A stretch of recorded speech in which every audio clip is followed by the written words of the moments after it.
Welcome to another video. Today it is the 26th of November, and today I'll just be having a quick summary, mainly focused around the Bakhmut area. But first, let's get into Kherson. Again, no real changes over here, but I want to just talk quickly about Luhansk, which is a town very close to the border between Russia and Ukraine, and you can see how this is really the dividing line, which sort of separates the highway, the E97 highway. So it sort of branches off into two different paths. One of them is leading towards Kherson, the city of Kherson itself, and towards, the entire area like Oleksy and those sort of towns in the southern part of the Kherson Oblast. And then this one is going a bit further to the north towards like Nova Kakhovka, Lyubiomivka, that entire area. And so this is very important as a transport hub going into Ukraine. It was beforehand a border control point, you can see. And so there is some strategic importance here. A lot of military assets are placed over here right now. And so in recent days, we have actually seen the Russians withdraw some of their forces from here, some of their equipment, because the issue is it could now be hit by HIMARS. So I want to actually visualize that for everyone. So look. The Ukrainians now, they have positions in this town over here, Berislav, and it is within the range of HIMARS. And so, yeah, it will be difficult to bring HIMARS so close to the front line and to such a vulnerable position. Usually, HIMARS are fired like a dozen, maybe 24 kilometers away from the front lines, just to make sure that they don't get destroyed or noticed by the Russian side. And then they really just do hit and run attacks because they don't want to get exposed to Russian aviation. And so there is just like this very small window of opportunity for Ukraine to launch HIMARS strikes. But when they do, it is lethal, of course.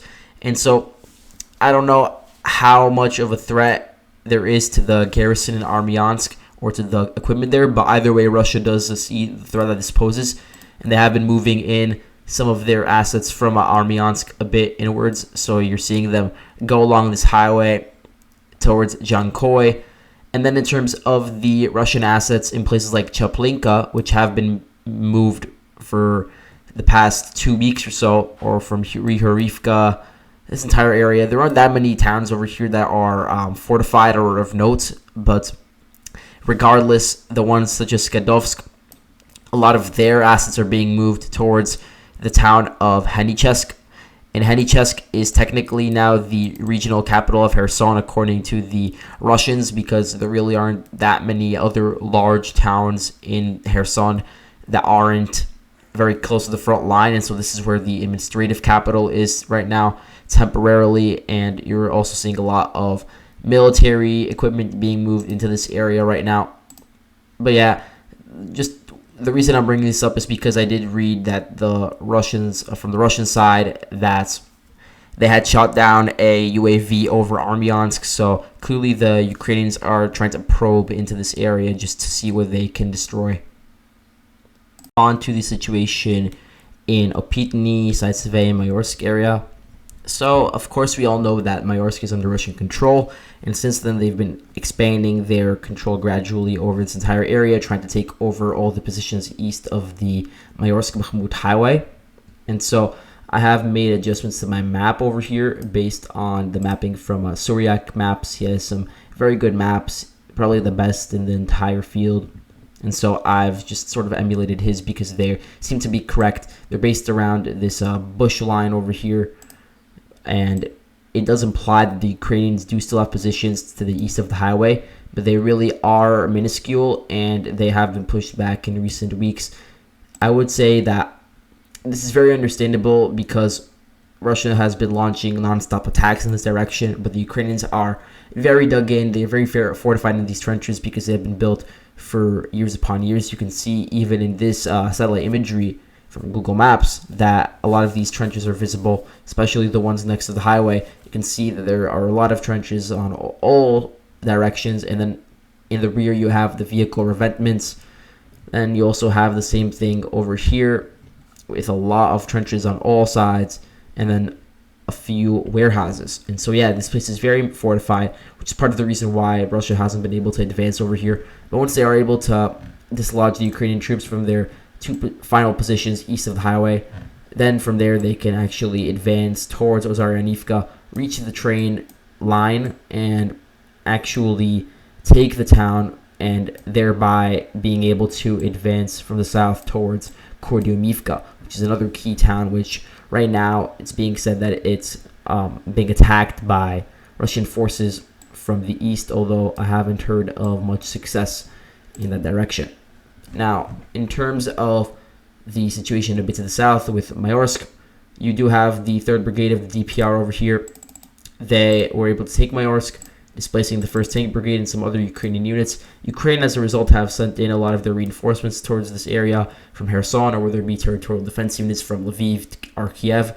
They've been moved in to either to Donetsk or to Shumi, Pivnichny, or Pivdinye, just to hold the line, make sure that there aren't any attempted breakthroughs in this area, which I do think it would be unlikely because of how dense the entire area is. Just attacking it head on would just lead to a lot of casualties, especially given the enormous amount of casualties in other urban battles. I think that the DPR and Russia want to avoid that, which is why they're just focusing their efforts now towards the north and not towards the west. But they might try to make an effort to take over this water canal over here, which starts very close to Mayorsk.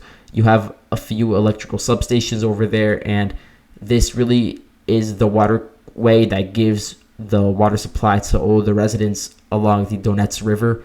So that includes residents in several Donetsk or Lysychansk, and within a lot of the villages that were taken over in the past few months by the Russian forces. And so it is an imperative for them to take over this fortified area right now, which I'm sure is possible, but it would be difficult given the fact that Ukraine probably has defensive positions set up over here. But anyway, let's go to the north, where we do have some more news from the situation in Bakhmut. So, in recent days, we've seen reports from Russian side about counterattacks from the Ukrainian side, which are centered around Opitny, trying to retake Ivanhrad, which is a suburb of Bakhmut.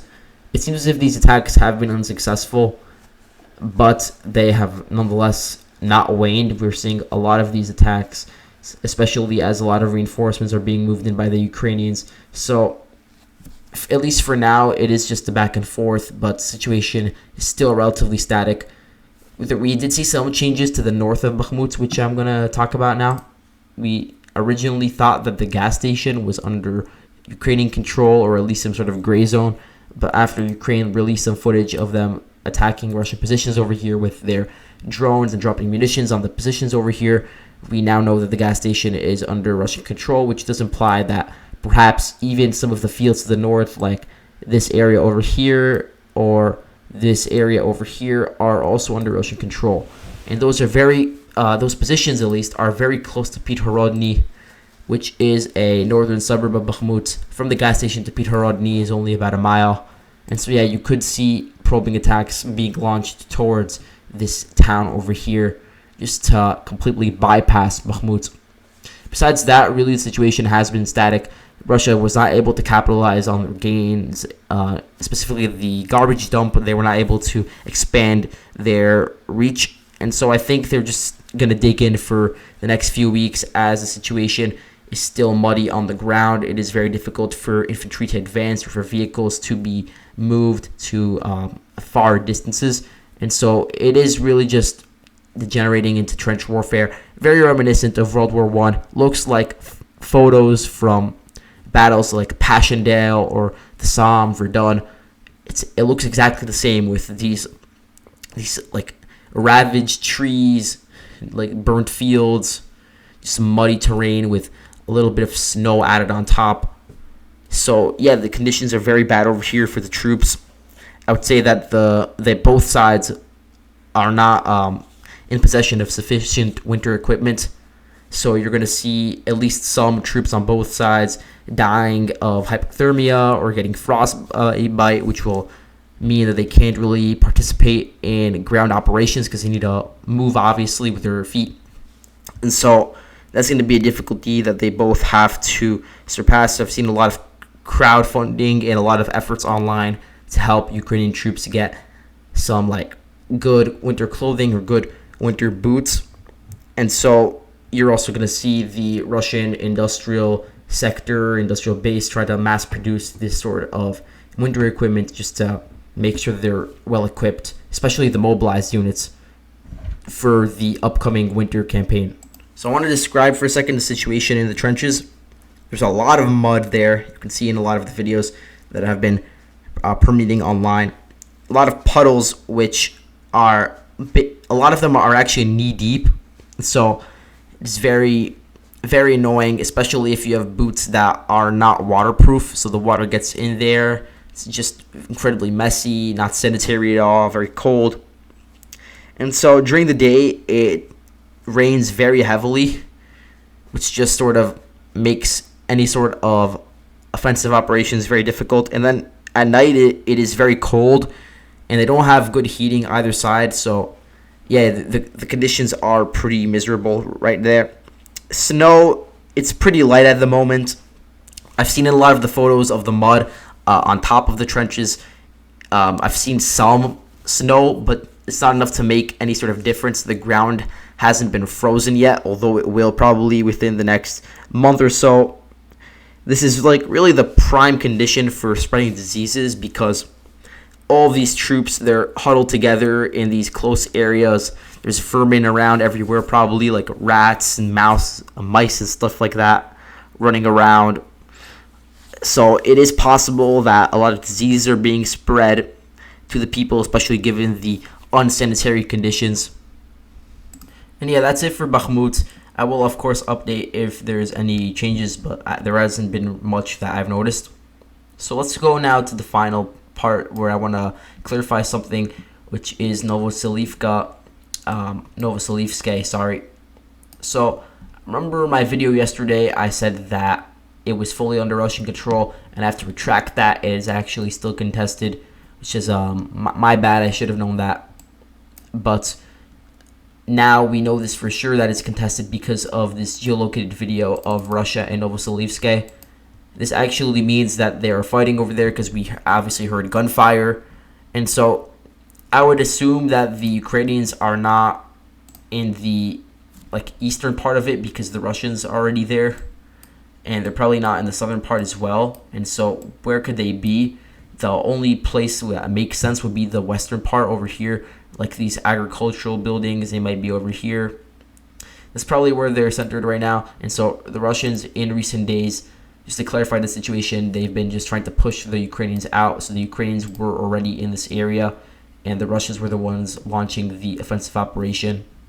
First, apparently, at least according to the Russian sources, they were able to capture the Kuzhemivka train station, which is the one over here.